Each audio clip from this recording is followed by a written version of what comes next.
In Minecraft, you have the luxury of size. And if you look over here in my test world, you can see a bunch of builds that I've built on the SMP.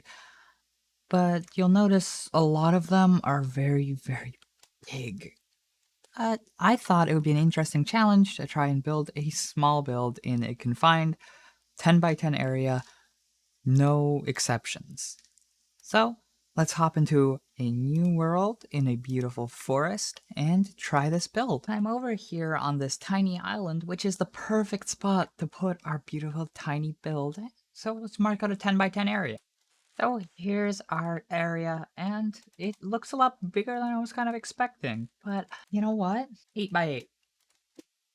Let's make it a challenge. So here we have our 8 by 8 area, and I think it's safe to say that the walls have to be in this 6 block area so we can have an overhanging roof and detailing on the windows. So let's figure out a block palette. After a little bit of inspiration hunting, I had a plan. I'm going to be doing something a little bit untraditional this time. I'm going to be building a little cliff face, and we're going to be building a bunch of tiny buildings inside of the cliff face and detailing those, which makes it even harder because we're going to have very, very small buildings. But I think it'll be an interesting challenge. Interesting was an understatement. Well, I think we're just going to start by figuring out a bit of an organic shape. Something like this, which is perfect, and now we're just going to want to work our way up a little bit. I am going to be filling it in at least initially, and we're going to be digging it out later, but I want to make it easy to see what we're doing. I'm going to be using cobblestone as well to mix it in, make it a little bit more textured. And andesite. Of course, we want some andesite, more texturing.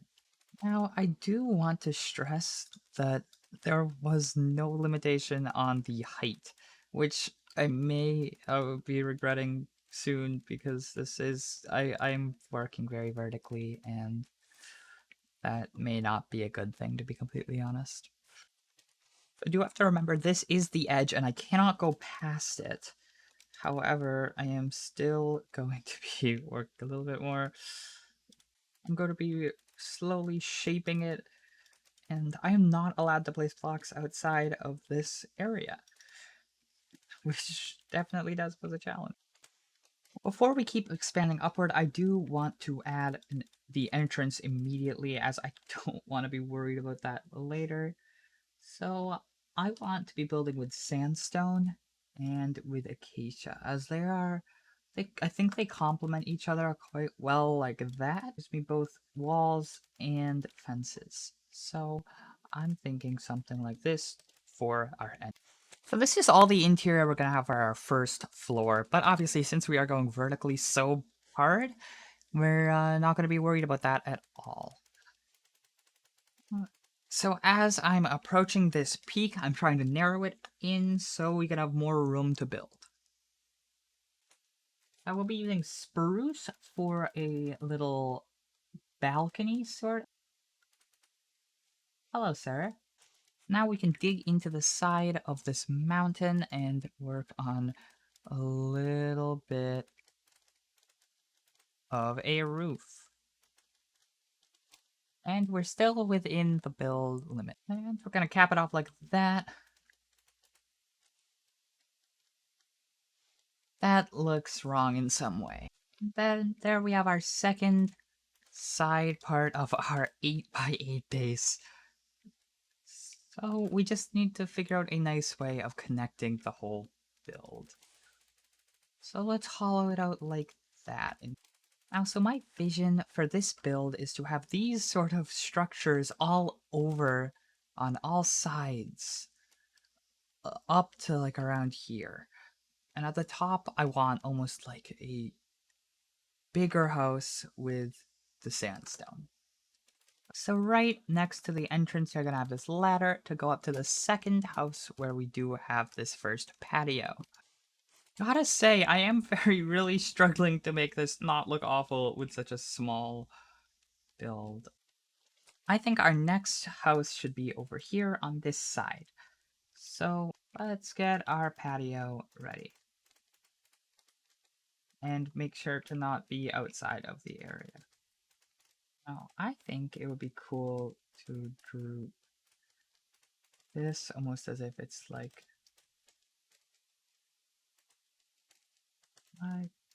this. And here we're going to want to pull up our next sandstone build.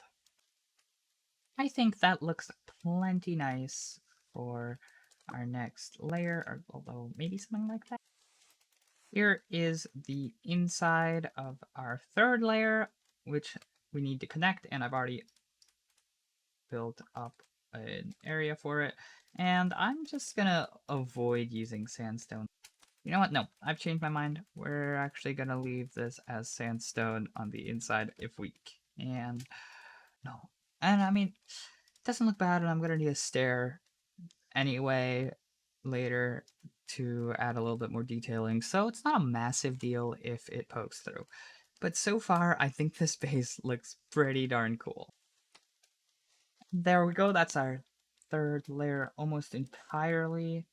And if we go down here, I've even gotten the walls to look okay. Not great, but okay. And I do want to keep these semi-consistent. I think this might be a good area for another one. However, it is like right on the edge, so it will be a little difficult to do. However, I do want to try. If we punch this out, we can throw in this birch door like that. Like that. It's not perfect, but it looks okay. And on such a micro scale, it doesn't matter if it looks perfect, especially if you're doing a build similar to mine, where it's a bunch of tiny, like 3x3. This is starting to come together, and I think it's about time we cap it off. So I think this is going to be the extent of the height, but I still want to add one more floor up here as like a proper little build to cap this off. So we're going to start with wall corners in a way like this. And we'll figure it out in a little bit on how we want to keep it good looking. Let's connect this up like this and build up these. So it's almost like a plaza up at the top for the like almost society that lives in this area. Now for this top layer, we are actually going to be using sandstone floor to make it a little bit more different to like the actual houses. Now we're going to want to actually figure out the roof design for this top area. So I'm just gonna start, I don't know if this will actually fit. Oh no. Yep, this is within the area. We're gonna build up a little bit like this to give like a little bit of a unique shape. And you know what, we're gonna replace these solid blocks with stairs.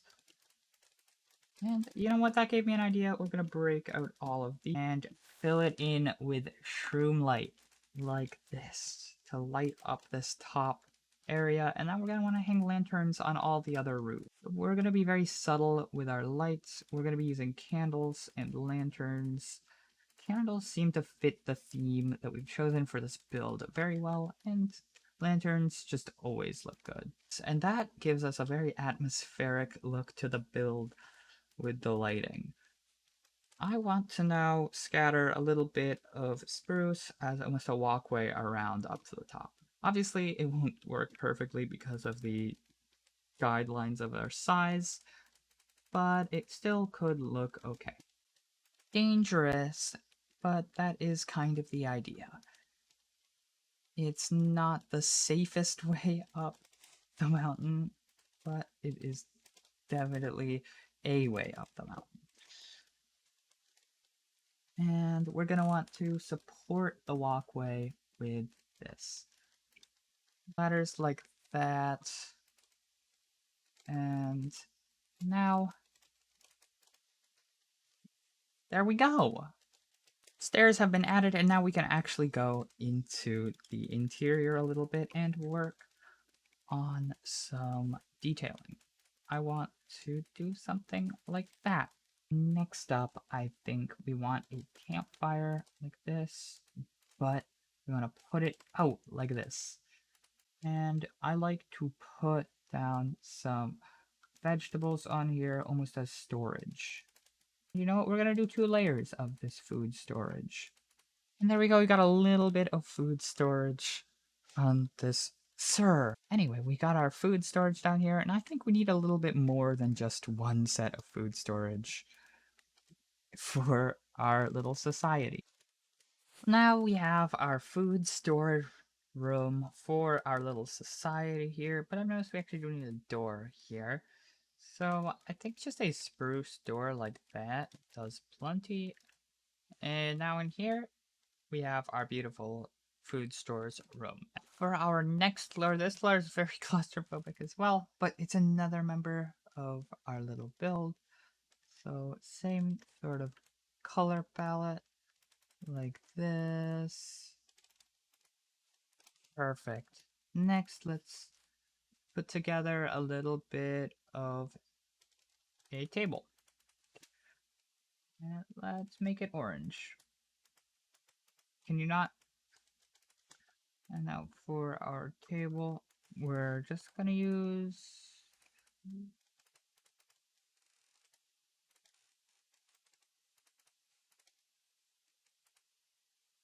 and let's add a flower.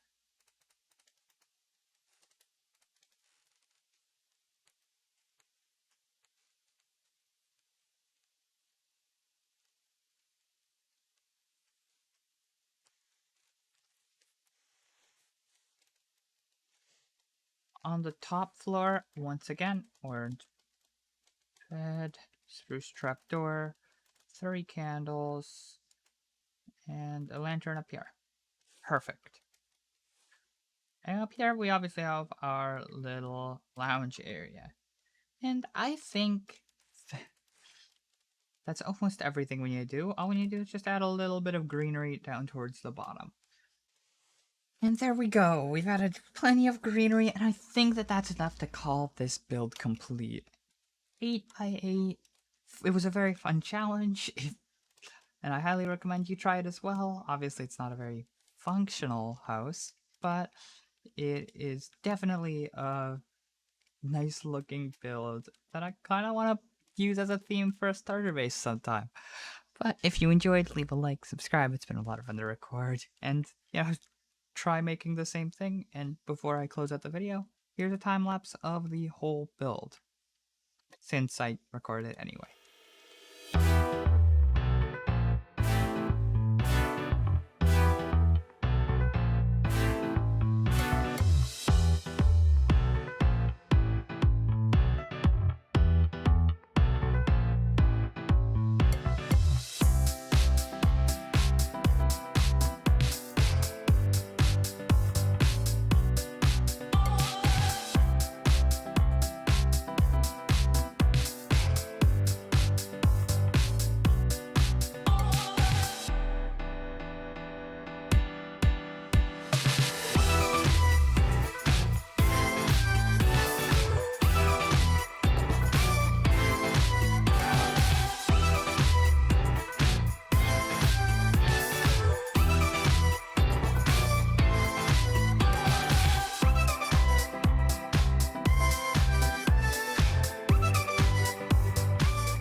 Wow, you made it to the end of the time lapse as well. Well, if you enjoyed, leave a like, subscribe. It's been a lot of fun to record, and I'm planning to do some like build school kind of thing sometime soon, so stay tuned for that.